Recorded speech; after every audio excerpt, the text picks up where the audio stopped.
point sur lequel je pense qu'il faut qu'on soit concret quand même. C'est-à-dire que vous nous dites qu'il faut retourner aux élections, il faut que ce gouvernement tombe.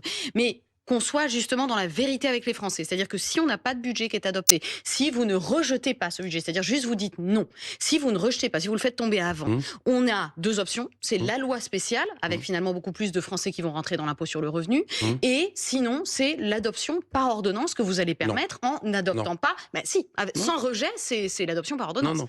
Ah ben si. Alors, quel est votre plan, justement? Non, je corrige juste sur un point précis, parce que les gens confondent des fois, donc pour être clair. Sans être les ordonnances, trop technique, s'il vous plaît.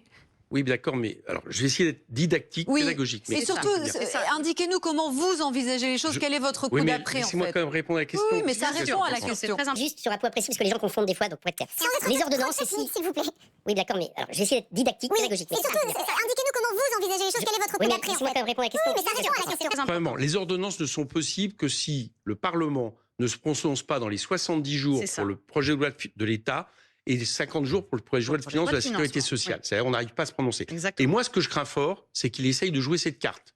Parce que si vous le renversez avant, c'est ce qui se passera. Oui, mais attendez, juste une termine. S'il arrive à jouer cette carte, il peut, sans vote, rétablir les budgets initiaux. S'il est renversé avant, c'est ce qui se passera. Si on le bat, il n'a qu'une solution, c'est la loi spéciale. Et la loi spéciale... Alors, il faut donc rejeter le budget, il ne faut pas le renverser avant. C'est ça que j'essaye de vous dire. C'est-à-dire, si vous votez non, ça ouvre, évidemment, il n'y a plus d'ordonnance. Mais si vous votez une motion de censure avant, si vous appelez à la dissolution avant... Moi, j'ai aucun problème. Alors, je vous le dis à l'avance, j'ai aucun problème qu'un gouvernement censuré, c'est ce qui s'est passé l'an dernier, un gouvernement censuré, et donc un gouvernement démissionnaire, propose une loi spéciale à l'Assemblée. J'ai aucun problème, on l'a soutenu l'année dernière, on l'a voté.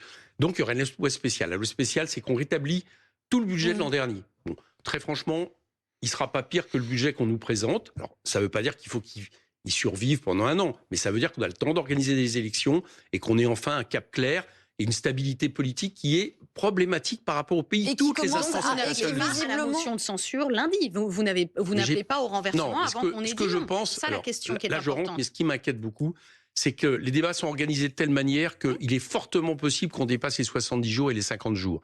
Et moi, ça, je veux l'éviter. Et c'est précisément, selon vous, le pari du gouvernement. Donc, si on doit l'anticiper, ça passera pour une motion de censure. Est-ce que vous parlez encore à la France Insoumise avec les socialistes ?